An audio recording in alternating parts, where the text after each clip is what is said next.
Shake, baby dancer, shake, baby dancer, shake, baby dancer in the night. Oh, oh, oh. Ate, kuya, pili na po kayo ng isda. May bangus at tilapia pa. Sariwa at gaya ko sa Legos. Kuya, pili na kayo.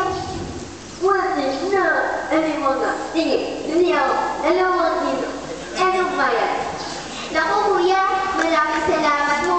Sigurado, malaking tulong ko ito para sa aking kapatid na may sakit. Nang anuman.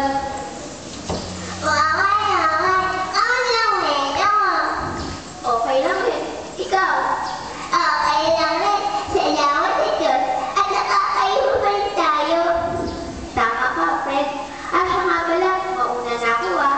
Ingat. Ako nga pala si Momay. Albigan doktong gulang na ako. Ngunit, sa mura kong edad, ay natuto na akong magbenta ng isda sa palengke. At, alam mo ba, mahirap ka. Hindi na nga ako nakakapunta sa eskwelahan. Nay! I'm here! Ate! Wala rito si nanay. Pumunta na kayo na aling-aling. Toy, tula, wala bukog. Tutay, pakibantay muna kay Totoy. Pupunta lang ako kina Aling Harley. Pumunta ako kina Aling Harley. At, sige na ho. Ngayon na naman ako mangutang sa inyo. At saka, para naman po sana ako may sakit. Ayos yun. Doon na lang kayo sa iki mangutang. Layo na! Ginambara sila ko sa inyo. Di ba na kayo naawa? Nay, tama na ho. Aling Arling, pasensya na ho kayo. Nay, uwi na ho tayo. Heto na pong benta ko. Matagal na ako ng UE. Pag uwi namin ni Nanay sa bahay, hindi namin nakalain ang mangyayari. Ate, parang hindi na yata kaya. Pero bago ko mawala, ingatan mo Facebook ko ha.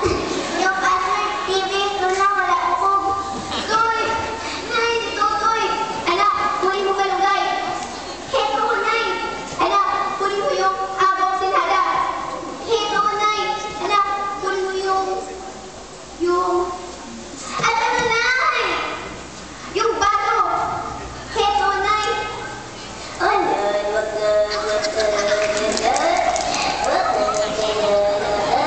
Salamat, Nay! Magaling na ako.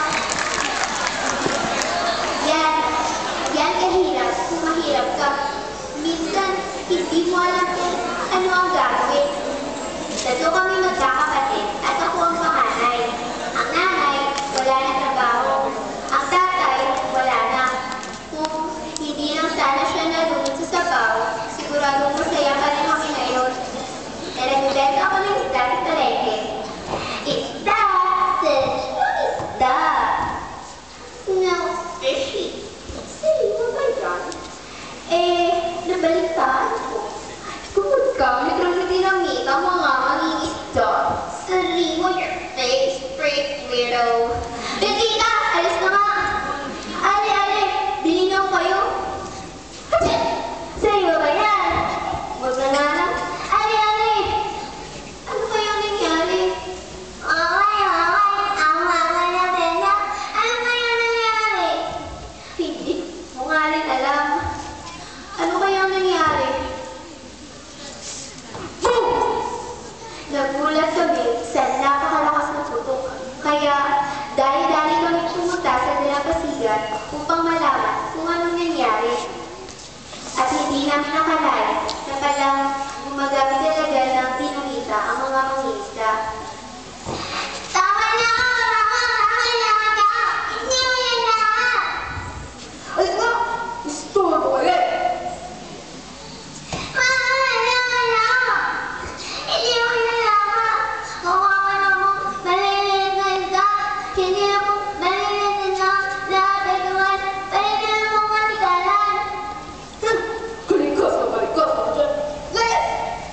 Wala kami nagawa. Dahil sa ginagamit na dinamitan ng mga mangingisda ay lalong lumalala ng lumalala ang sakit ng aking kapatid hanggang sa dumating ang araw na wala na kaming naipon. Pero hindi ako nawalan ng pag-asa. Hindi ko kinalimutan manalangin sa Panginoon. Panginoon ko, bakit ko po ganito kahirap? Anak, hindi ko naman yata kaya. Sana naman mo pag-isip ko isang araw, mag-ibang lahat. Nang sumapit ang umaga, Mama, gising!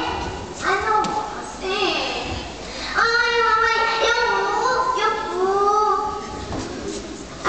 magandang umaga mo wala. Ari Betchay, magpapaliserba lang po kami ng isdahan mo, May. Ha? Ha? Momay, huwag mo kalimutan. 2 kilo akin, ah. Dalawang kilo akin tatlo. Mga peretas, akin, sampal. Hindi ko talaga alam kung anong nangyari. Biglang, nag-iba ang lahat. Simula noon, marami na bumibili ng aming isda. At saka, masaya-masaya ako at narinig na ng Panginoon ang aking mga panalangin. Mama, alaki na weta. Ano kaya nangyari? Nakapos na nga. Oo nga, no? Ano ba yung nangyari? Anak, unti-unti na gumagaling ang kapatid mo. Salamat mo sa Diyos at unti-unti na siyang gumagaling. Yes! Maraming salamat naman, Panginoon, at unti-unti na siyang gumagaling. Na na na na na na na na. Na na na na na na na na na na na na na. Maraming salamat naman mo, Panginoon, at unti-unti na siyang gumagaling. Pero, sa lahat ng yun, hindi ko nakalimutan ang tungkol sa mga mangingisda.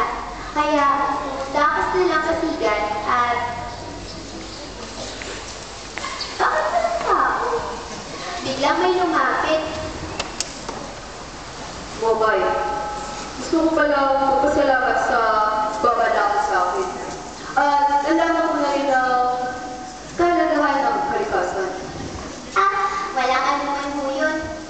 May bakit? Nasaan na po mga mangingisda? Nagdiwang kami para sa iyo. Halika, kain tayo. Sige ho. Susunod na lang ho ako. O mga kaibigan, ganyan talaga ang buhay. Mahirap. Parang gusto mo sabihin na, ay, nako. Ganyan talaga ang buhay, no? Huwag lang kayong mawala ng pag-asa. Tandaan niyo na palagi na nandiyan ang Diyos para makinig sa ating mga panalangin. At saka, tulad natin mga Pinoy, nakasumahal pa rin kahit mahirap na, kahit wala na nga titin eh. Basta, mga kaibigan, tandaan niyo na palagi na nandiyan si Maro.